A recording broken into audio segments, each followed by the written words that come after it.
Société avec Nick Payne.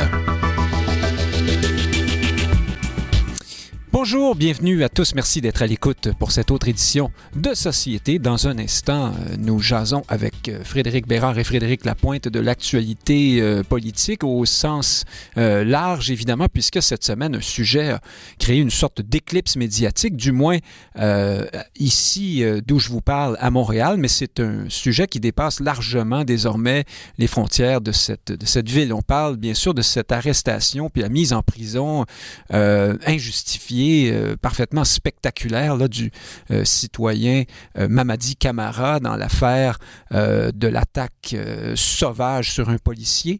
Nous y revenons parce qu'il y a toutes sortes d'implications, bien sûr, à ça, puis on a hâte de connaître l'avis de nos deux comparses là-dessus.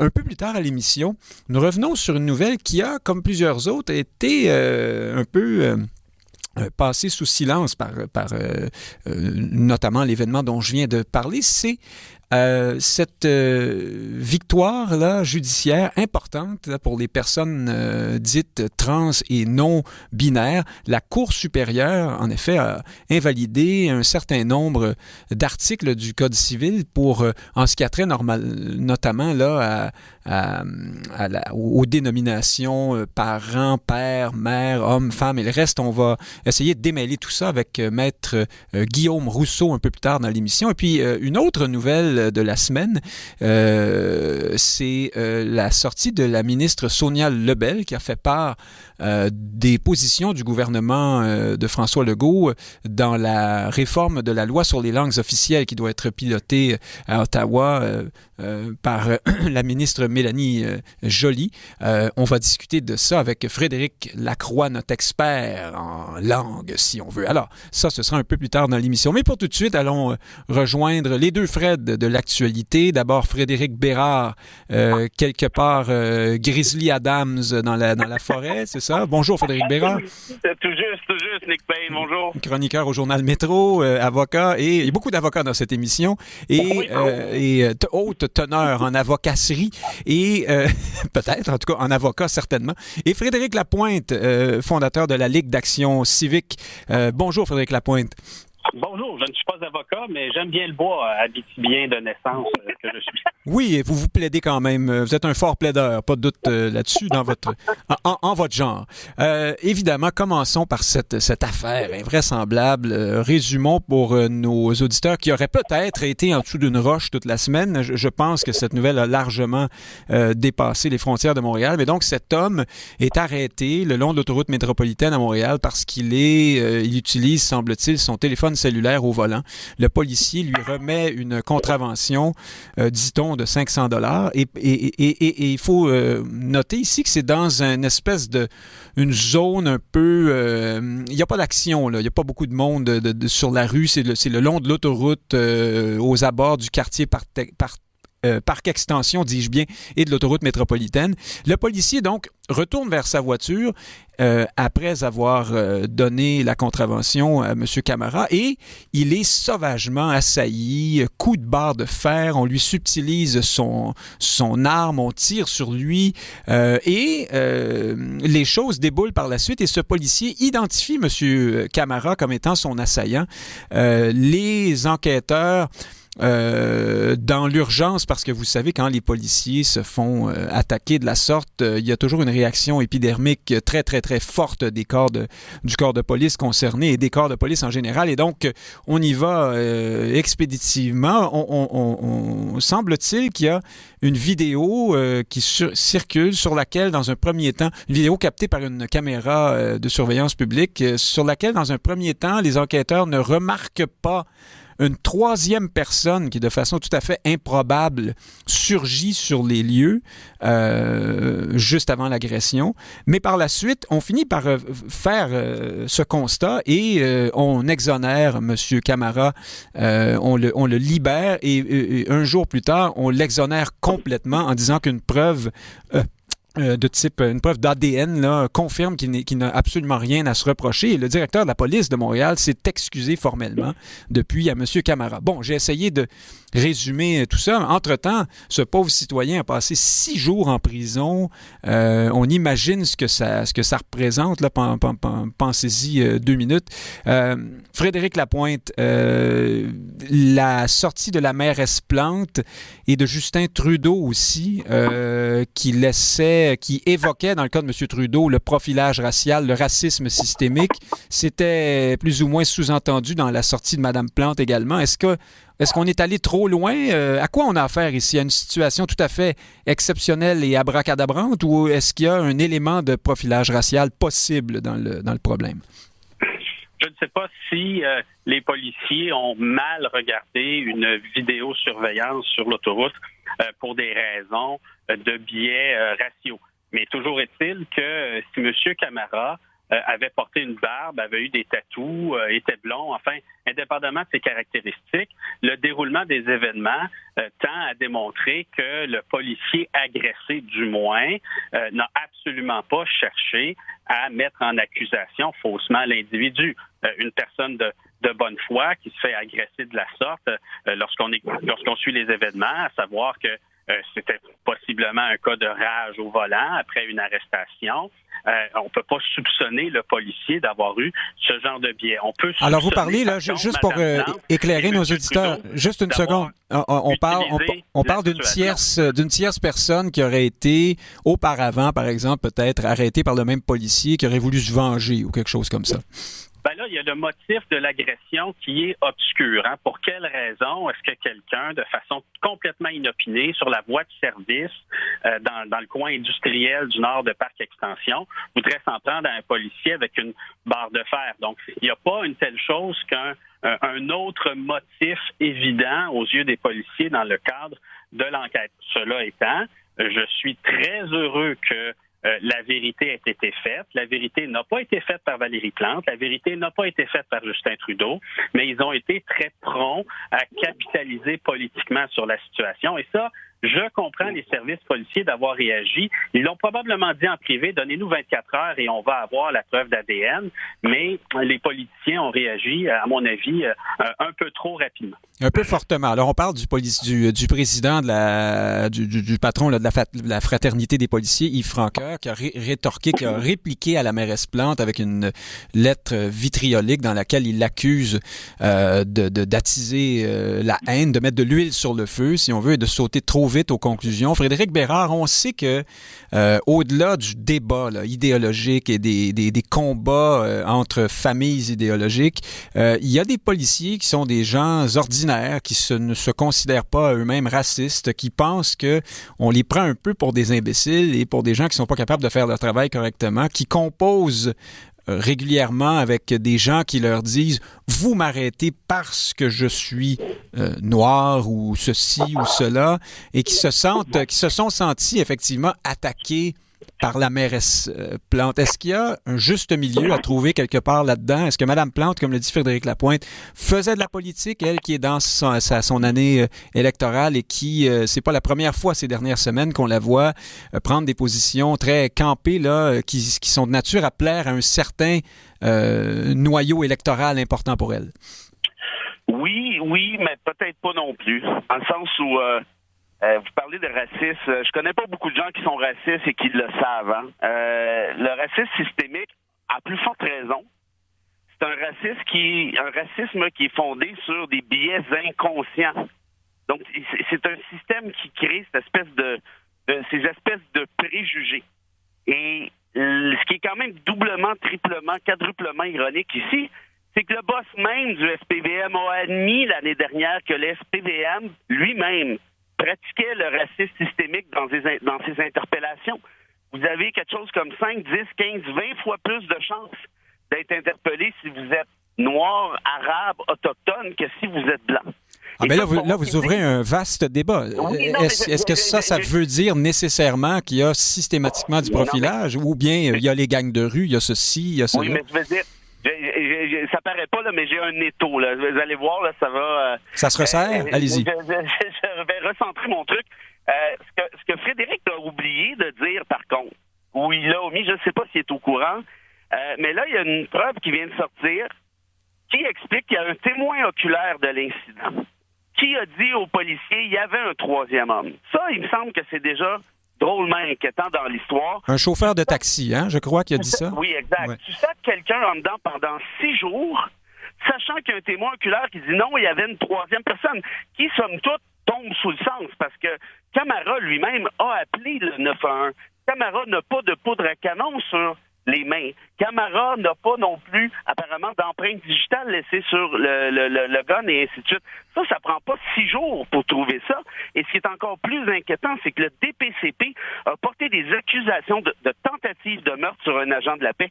Ça veut dire que s'il n'y avait pas eu de caméra et que les policiers s'étaient fichus de l'opinion du chauffeur de taxi en question, possiblement que Camara, éventuellement, se serait ramassé en dedans à perpétuité. Et ça, je trouve ça drôlement stressant. Et si je peux rajouter aussi une affaire là-dessus, il ne faudrait pas oublier la question de l'enquêteur, qui est cette espèce de jambon qui a regardé le film dans un premier temps. Bon, ben attendez, on y revient ça dans un deuxième temps, si vous le voulez bien.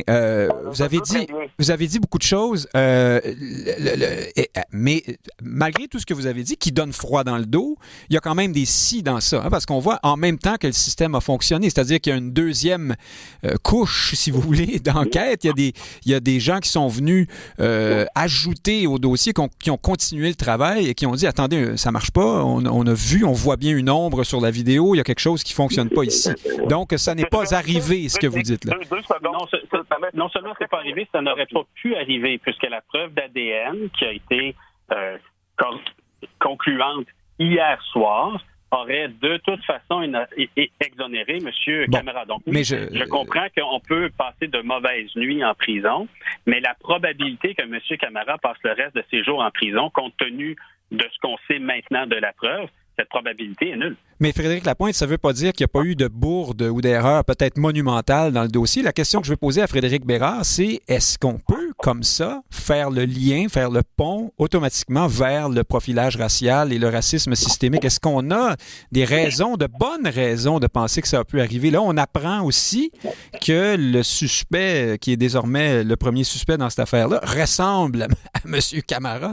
Donc, est-ce qu'on est devant une histoire abracadabrante où il y a peut-être eu aussi des erreurs ou devant du profilage racial? C'est sûr, Nick, qu'on est dans une histoire abracadabrante. Ça fait absolument aucun doute.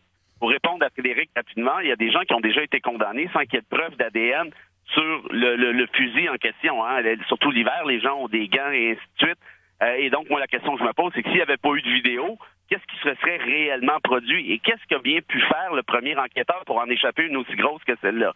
Maintenant, comme vous dites, Nick, le problème ici, c'est qu'il faut faire très attention avant de porter des accusations de racisme, qu'ils soient systémiques ou pas, parce que bien souvent, tout ceci est intangible. Et c'est d'ailleurs le problème, comme je l'expliquais, du racisme systémique. Ceci dit, moi, arrive un moment donné que c'est pas parce que tu peux pas le prouver que ça n'existe pas non plus. Et là, si on commence à aller chercher des preuves circonstancielles, moi, j'aurais tendance à vous poser la question suivante. C'est arrivé à combien de blancs des histoires, bon, peut-être pas comme celle-là parce qu'elle est trop spectaculaire, mais par exemple, des Freddy Villanueva, des petits culs de 12 ans qui jouent au dé, qui se font tirer par un policier. Il y a eu combien de Louis-Francis Tremblay qui se sont fait tirer de la même façon? Ben, ça se peut qu'il y en ait un certain nombre. Frédéric Lapointe parlait tout à l'heure d'un homme qui avait fait l'hypothèse d'un homme barbu avec des tatouages et une certaine carrure. Lui aussi aurait été un suspect davantage qu'une jeune femme frêle et gentille, non? Je vais vous donner un autre exemple. La semaine dernière, encore en même temps, là, il y a un avocat qui est originaire d'un pays africain, qui est membre de la communauté noire, qui donc est avocat, qui se fait arrêter par un flic. Il est avec sa fille dans l'auto, il y a un char de luxe ou de semi-luxe. Le vieux classique du véhicule trop luxueux pour la couleur de peau, là. Qu'est-ce que tu fais dans la vie? Je suis avocat, les policiers partent à lui rire en pleine face. Cherche ses enregistrements, le sortent, le menottent, tête sur le truc.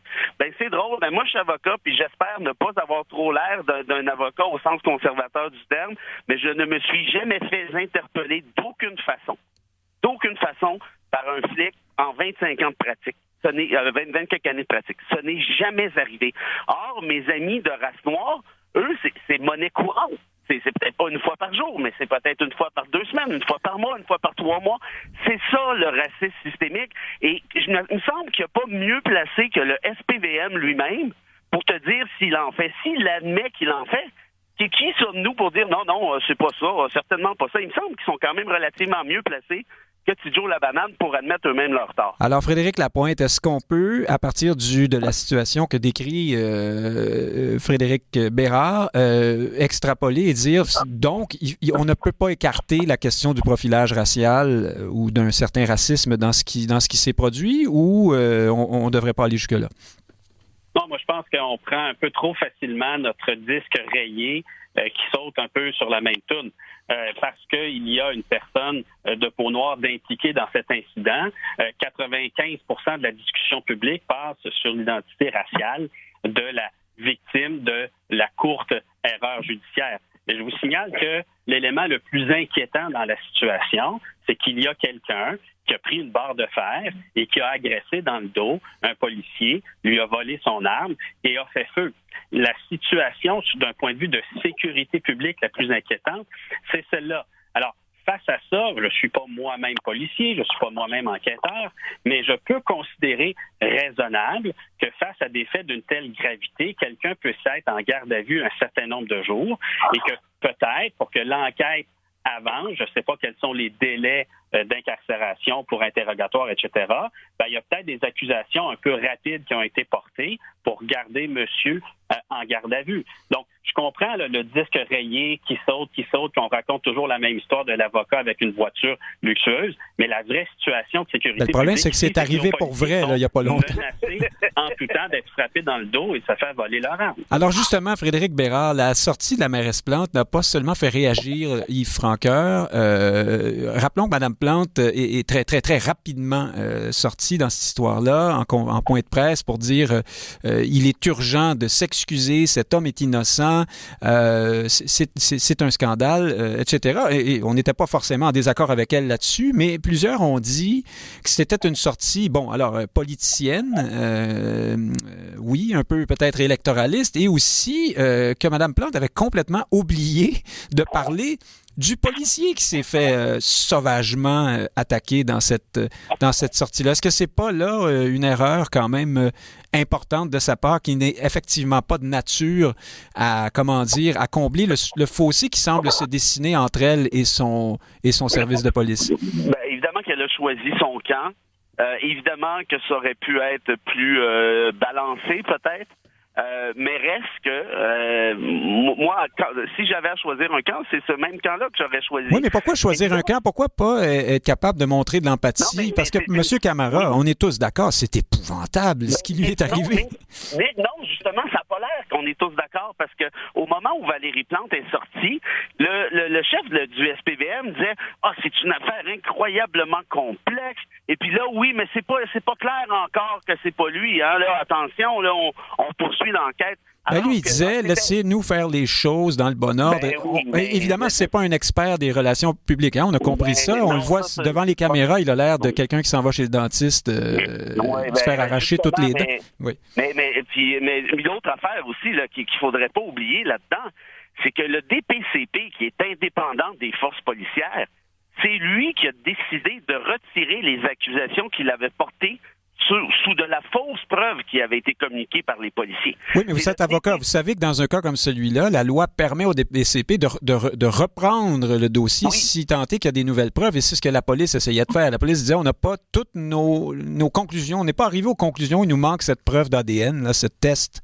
Je ne sais pas ce qu'on testait exactement. Alors, l'un n'exclut pas l'autre. Le DPCP peut se retirer. C'est vrai, mais le DPCP, Nick, avait retiré les accusations alors que d'autres enquêteurs qui avaient probablement qui ont fait un vrai travail, là, qui mangeaient pas un smoke meat en même temps en regardant le match du Canadien, ont réalisé qu'il y avait un troisième agresseur, une troisième personne qui était donc, selon toute vraisemblance, l'agresseur. Surtout qu'il y a le témoignage du chauffeur de taxi. Moi, la question que je me pose, c'est comment se fait-il que ça ne s'est pas fait, d'entrée de jeu? 6 jours pour répondre à la question de Frédéric, c'est énorme pour un dossier comme celui-là. Absolument énorme. 6 jours, là, c'est pratiquement une semaine sous les barreaux à te demander qu'est-ce qui va en avenir de ta vie. Parce que là, tu Non, sais mais que... à être la personne qui a agressé une police, oui, je voudrais pas être à sa place, là, parce non, que... pensez-y, puis là, ta conjointe est enceinte de jumeaux, ils ont saccagé son appartement, ils ont foutu la famille dehors, bon, puis toute la patente. Mais une fois qu'on a dit ça aussi, donc pour répondre à votre question plus précisément, quand Valérie Plante est sortie, les policiers essayaient de se sauver le derrière, essentiellement, disant c'est complexe, et même le chef du SPVM me dit « Ah oui, mais ça n'a rien à voir avec le profilage racial, c'est une enquête criminelle. » Comme si, justement, il n'y a pas d'enquête criminelle qui sont provoquées par le profilage racial. Moi, je trouve ça là, d'une absurdité totale. Tassez-moi ce gars-là ou trouvez-lui un porte-parole, quelque chose, là, parce que franchement, disons qu'il n'a pas aidé sa cause. Frédéric Lapointe, deux choses. Qu'est-ce qu'on fait à partir de maintenant dans ce dossier-là? Et par ailleurs, êtes-vous d'accord pour dire vous aussi que le chef de police n'a pas brillé par ses performances communicationnelles jusqu'ici dans cette affaire-là? On ne les paye pas pour ça. Par contre, on élit des politiciens pour que leurs commentaires, le plus possible, servent l'intérêt des institutions et l'intérêt de la société et pas simplement leur agenda électoral. Et là, de plus en plus, ce qu'on entend, c'est des politiciens qui jettent de l'huile sur le feu, sur les relations entre les communautés et les institutions, les relations entre certaines personnes et le service de police. Et si jamais on apprend que la personne qui a agressé le policier l'a agressé parce qu'elle pensait que le policier faisait du profilage, parce qu'elle pensait que le policier harcelait, parce qu'elle pensait que le policier n'était pas dans son bon droit, ben je pense qu'on va avoir des examens de conscience à faire. Mais n'attendons pas ce moment-là. Et lorsqu'il y a des processus qui suivent leur cours, qui innocentent les gens qui doivent les innocenter, ben s'il vous plaît, qu'on ne jette pas de l'huile sur le feu parce que, par ailleurs, de façon fort compréhensible, pendant 24 ou 48 heures, ben, les émotions sont au plafond. Mais la question que je vous posais... avoir un meilleur sens de l'État que ça. Mais ce que je voulais vous demander, en fait, c'est qu'est-ce qu'on fait là, les demandes pour une enquête indépendante, neutre, et le reste... va s'occuper de ça. Je veux dire, ces choses-là ont été prévues depuis de nombreuses années. La lumière va être faite. Et de grâce, la prochaine fois qu'un policier se fait tirer dessus, que lui-même, comme seul policier sur les lieux, il y a des témoins dont les témoignages sont consignés, analysés, que je sache, il n'y a pas eu de destruction de preuves, que je sache, la preuve d'ADN a disculpé monsieur. Donc, c'est un peu un cas comme la DPJ, où on voudrait qu'il n'y ait jamais d'erreur, jamais de délai, que tout soit parfait, mais formuler ces exigences nuit au travail des principales personnes concernées.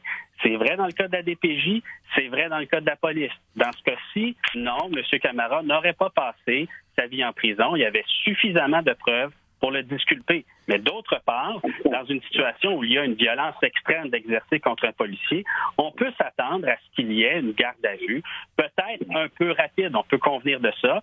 C'est dommage pour la personne qui est en garde à vue, certainement, mais personne ne se serait attendu dans les circonstances que le principal suspect dans les circonstances soit libéré. Ça aurait causé un scandale, ça aussi. Frédéric Bérard, qu'est-ce qu'on fait? Qui mène l'enquête? S'il doit y en avoir une? Où est-ce qu'on va à partir de maintenant? Il doit en avoir une, elle doit être indépendante, mais absolument indépendante, et ça sera pas simple. Puis pour revenir sur ce que Frédéric disait, puis un s'accroche à l'autre, moi, je suis pas d'accord avec lui que jamais ce gars-là n'aurait pu passer sa vie en prison. Des histoires du genre existent. C'est pour ça, d'ailleurs, qu'on a un système qui est fondé sur la présomption d'innocence. On préfère libérer un coupable que condamner un innocent, mais reste qu'il y a toujours une marge d'erreur potentielle. Et moi, ce que je me dis, c'est que dans cette affaire-là, n'eût été de la question de la vidéo, puisqu'on n'a pas voulu écouter le témoignage du chauffeur de taxi. Ça, c'est la police qui a cette preuve-là en main. S'ils décident de ne pas la communiquer au DPCP, ils ne peuvent pas deviner.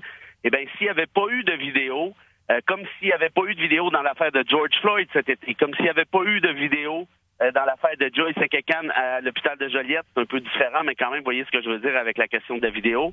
Je ne suis pas certain qu'on en arrivait si facilement à ces conclusions-là.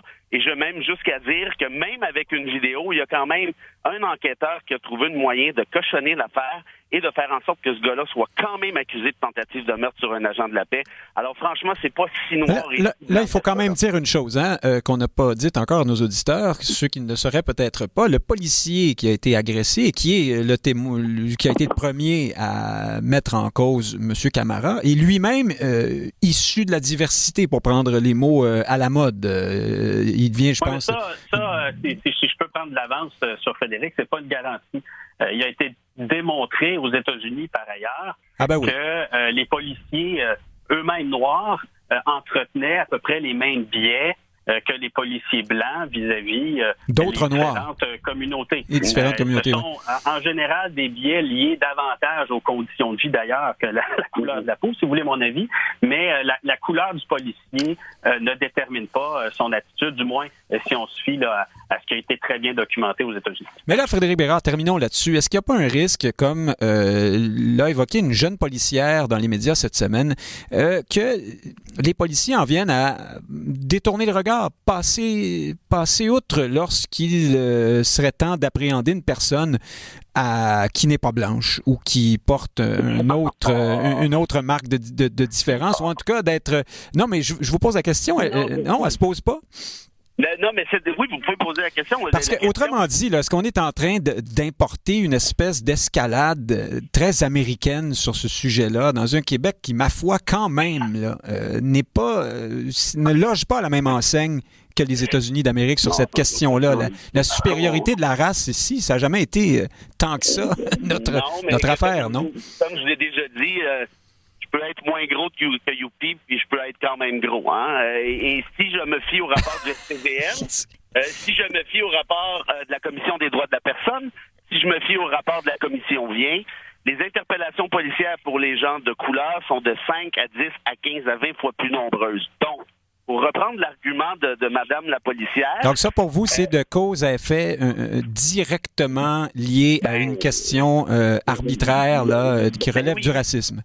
Oui, puis si je peux répondre très plus clairement à Madame la policière, je dirais ceci. Quand vous avez rien sur un individu, vous ne l'interpellez pas de manière arbitraire parce qu'il est noir dans une BMW, vous lui foutez la paix. Non, elle, ce qu'elle disait clairement, c'est que dans des situations tout à fait justifiées, contraventions et autres, je sais pas, j'en sais rien, quelqu'un qui enfreint une règle ou une autre se fait arrêter, il n'est pas blanc, il dit, vous m'arrêtez parce que je ne suis pas blanc.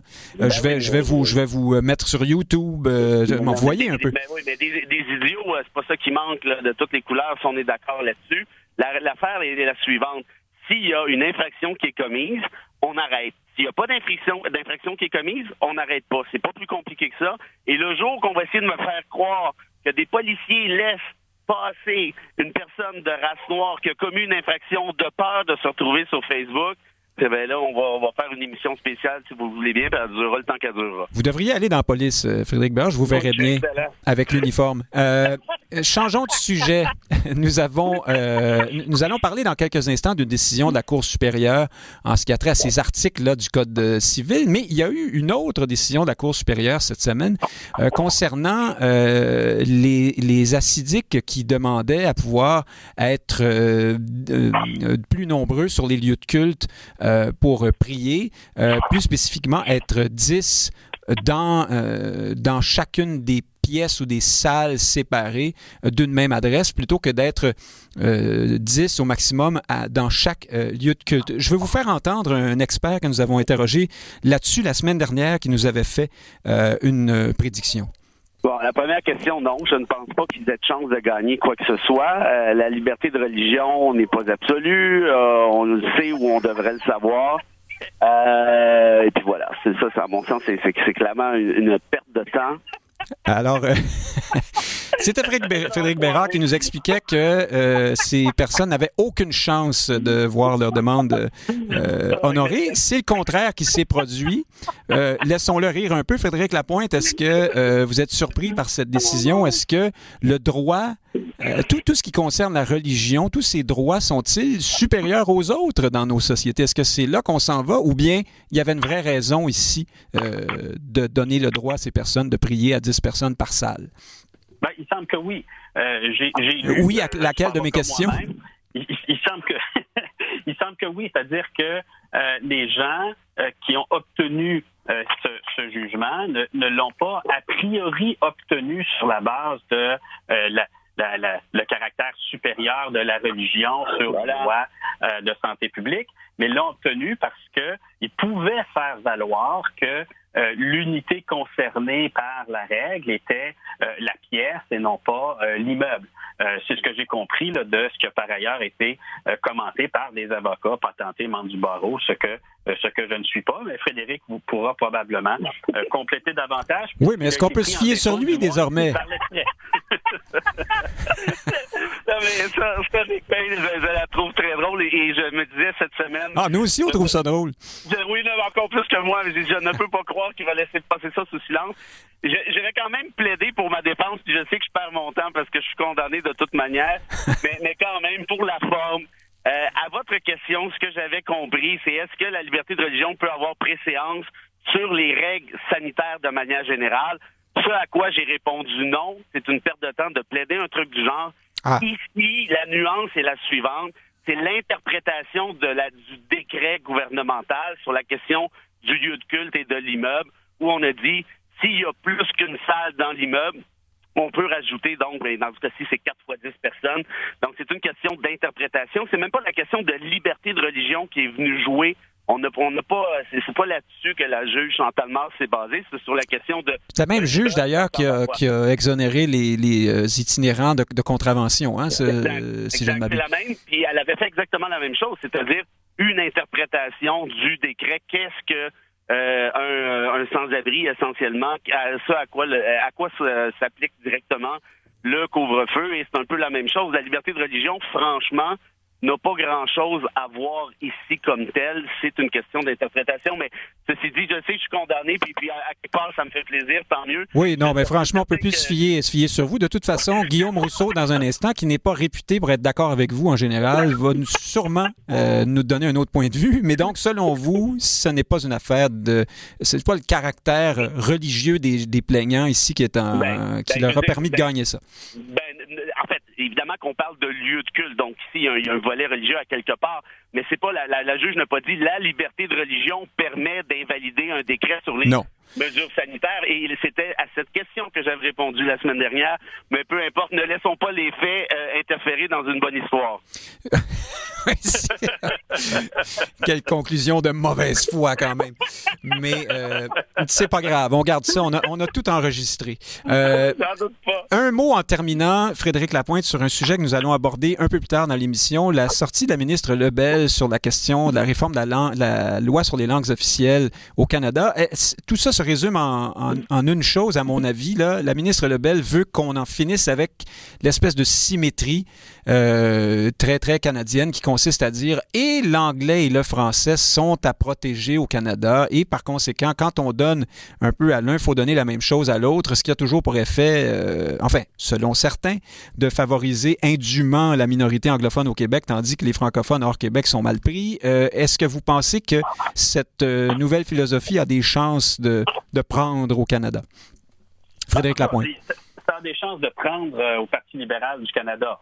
On le voit, il y a des commentaires qui vont dans ce sens-là, qui n'auraient jamais d'ailleurs pu être prononcés dans les années 80 et dans les années 90. Même la semaine dernière, à mon avis, c'est quand même étonnant, non? Donc, je vois que ça évolue, et ne soyez pas surpris si le Parti libéral du Canada va plus loin sur cette question. Je pense que c'est un signe également du fait que au fil des décennies, on s'éloigne des réflexes orangistes que le reste du Canada pouvait avoir. Le Canada change, le Canada est très diversifié, le Canada est presque anational, d'ailleurs, si on écoute Justin Trudeau. Mais oui, il y a une telle chose qu'un certain effacement, il y a des reliques, là, mais il y a un certain effacement du ressort électoral anti-francophone dans le reste du Canada, ce qui permet au Parti libéral du Canada d'être peut-être un peu plus audacieux et de revenir sur cette fausse équivalence. Oui, mais vous avez vu une porte-parole, Frédéric Bérard, d'un groupe de représentation des Anglo-Québécois aujourd'hui dire « Nous, on ne se fie pas sur le gouvernement du Québec pour défendre nos droits. Ceci est dangereux. Il faut maintenir le statu quo dans ce domaine. » Vous avez été impliqué, vous, Frédéric Bérard, dans la question de la loi sur les langues officielles, non? En que j'ai fait mon doctorat justement sur la question de l'asymétrie nécessaire là, avec un A là, entre minorités linguistiques au pays. Puis effectivement, j'avais présidé les consultations nationales sur la réforme de la loi sur les langues officielles. Et ma conclusion principale, c'est que c'est un peu comme la thèse de Doc, c'est que ça prend une certaine forme d'asymétrie, ce qui ne veut pas dire, et c'est là que je ne suis pas d'accord avec Marlon Reeves, c'est que ça ne veut pas dire Marlon Jennings, pardon. Oui, c'est la porte-parole en question, oui. Oui, ce qui ne veut pas dire de réduire nécessairement les droits des anglophones. Mais si vous regardez la situation institutionnelle, pour ça l'exemple des Franco hors Québec, ben, c'est de toute évidence la minorité linguistique la moins gâtée quand on compare. Et ce constat-là a été fait à plusieurs reprises par la Cour suprême du Canada dans ce qu'on appelle le concept d'égalité réelle. C'est-à-dire qu'il ne suffit pas d'être égaux en droit, mais il faut être égaux en fait aussi. Donc, ça implique que les gouvernements hors Québec doivent mettre les bouchées doubles, notamment en termes de ressources, pour favoriser la minorité francophone. Donc, tout ça est absolument logique et nécessaire, et c'est cette espèce de suite-là qui est discutée en ce moment. Moi, j'y vois absolument aucune contradiction avec tout ce qui s'est fait jusqu'à présent. Et je suis d'accord pour dire aussi avec vous deux, en fait. Aucune contradiction avec l'esprit avec quoi? De quoi parlez-vous exactement? Ben, ce que je veux dire, c'est que quand Frédéric disait au Parti libéral du Canada dans les années 80-90, effectivement qu'on n'était pas tout à fait dans l'égalité réelle, on était plus dans l'égalité formelle. Je crois que tranquillement, on s'est délesté de cette première approche-là et on s'en va dans ce sens-là, ce qui est, à mon avis, une excellente affaire. Faut qu'on se quitte là-dessus. Frédéric Lacroix sera sans doute en désaccord avec vous là-dessus. On l'entendra dans quelques minutes. Cher Frédéric Bérard et Frédéric Lapointe, merci d'avoir été avec nous ce midi. Vous êtes toujours enregistrés, hein, n'oubliez pas. En espérant que l'enquêteur regarde la vidéo comme du monde. Dans un instant, nous discutons avec Guillaume Rousseau de